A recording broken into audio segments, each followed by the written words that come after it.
दादा, आपण बोलताना आढावा बैठकीमध्ये जर संजय मामाने घड्याळ घेतलं असतं तर विधानसभेला वेगळं चित्र दिसलं. ते माझं काय, अजितदादाचं पण तेच मत आहे, पोलीस डिपार्टमेंटचं गुप्तचर विभागाचं सुद्धा तेच मत आहे. मी काय सांगतोय की कधी कधी जवळचे कार्यकर्ते, मागच्या वेळेला संजय मामाचा प्लॅन सक्सेस झाला, बरोबर आहे, आणि या वेळेला संजय मामा काय लाईनवर विचार करतात हा विचार विरोधकांनी आधीच करून ठेवला आणि बरोबर त्यांनी अशा पद्धतीनं माणसं त्यांच्याजवळ पेरली की जे त्यांचा निर्णय चुकवतील. त्यामुळे आता मामांनी लक्षात घ्यायचं आहे की कोण कोण जवळ त्यावेळेला जास्त होते.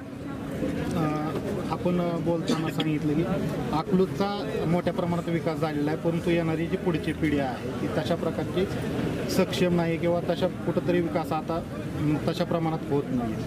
माझं कसं मत आहे, मी वस्तुनिष्ठ आपण टीका केली वस्तुनिष्ठ नाही, मी असं नाही म्हणणार. मी मोहिते पाटील यांच्यावर तर मध्यंतरी लोकसभेच्या वेळेला मी जरी टीका केली होती, जे आहे ते आहे. मला त्या ठिकाणी मी काही बोलतोय म्हणजे ते लोकांना ते मान्य असलं पाहिजे, संस्था नीट चालवल्या पाहिजे, पुढच्या पिढीनं नीट चांगलं काम केलं तर ऑटोमॅटिक त्या ठिकाणी आज धैर्यशील बाईंनी समजा काही चांगलं काम केलं असेल म्हणून लोकांनी खासदार केलं, काही लोकांनी चांगलं काम नाही केलं तर त्यांना पाडलं.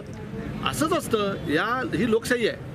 तुमच्या डोक्यामध्ये सत्तेची हवा जाऊ देऊ चालत नाही आणि सातत्यानं तुम्ही कार्यरत राहिलात, लोकांच्या उपयोगात पडलात, लोकांच्या सुखदुःखात गेलात आणि लोकांना सातत्यानं तुम्ही जाणीव करून दिली की मी तुमच्यासाठी सेवेच्या भावनेतून काम करतो.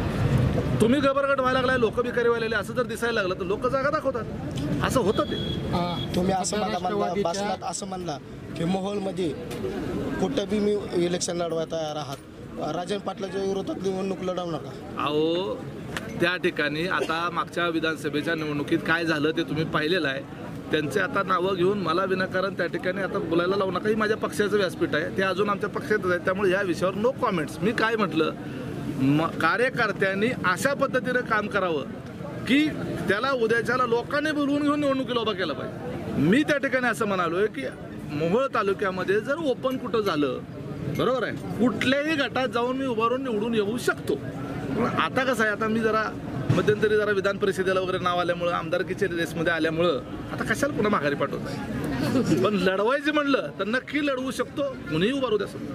दादा, आपण मग बोलताना इथल्या कार्यकर्त्यांच्या कानपिचक्या घेत असताना सांगितलं की पद अडवून ठेवू नका, तुम्हाला जर कामं करायची असतील तर फक्त निवेदन देऊ नका आणि कुठं तर चिरीमिरीसाठी काय करू नका.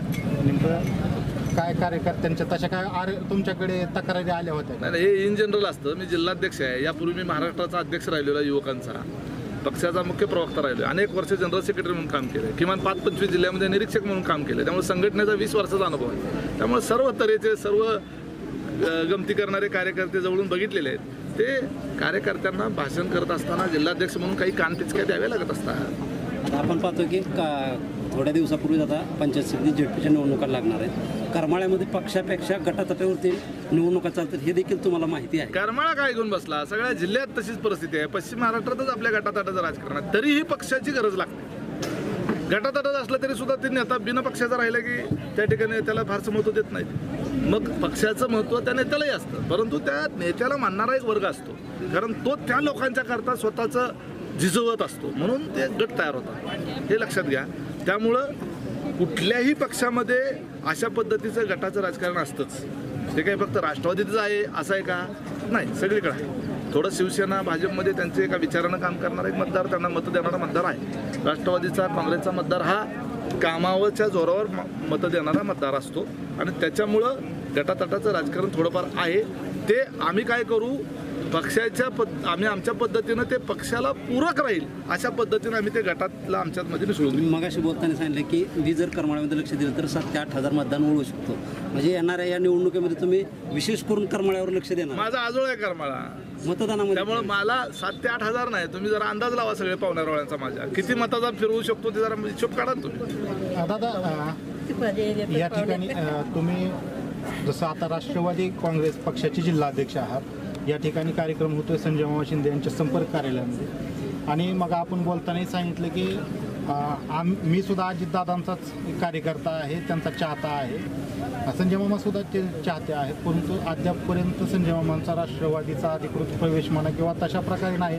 फक्त ते म्हणतात की माझे नेते अजितदादाच आहेत, परंतु राष्ट्रवादीचा संजय मामाच्या कार्यालयामध्ये राष्ट्रवादीच्या पक्षाच्या जिल्हाध्यक्षाची आढावा बैठक होते. सगळ्यांनी गळ्यात मफलर घातल्यात, मामाच्या जवळचे कार्यकर्ते गळ्यात घड्याळ घालून बसल्यात इथं कोण तुम्हाला दिसतोय की जो मामाच्या जवळ जाईल मामाच्या घड्याळाच्या गळ्यात ऐवजी दुसरं मफलर काय नाहीये. धरलंय? मामाच्या गळ्यात मफलर नाहीये. ही सगळी मामाच्या गळ्यात आहेत, म्हणजे किती मफलर झालं विचार करायची.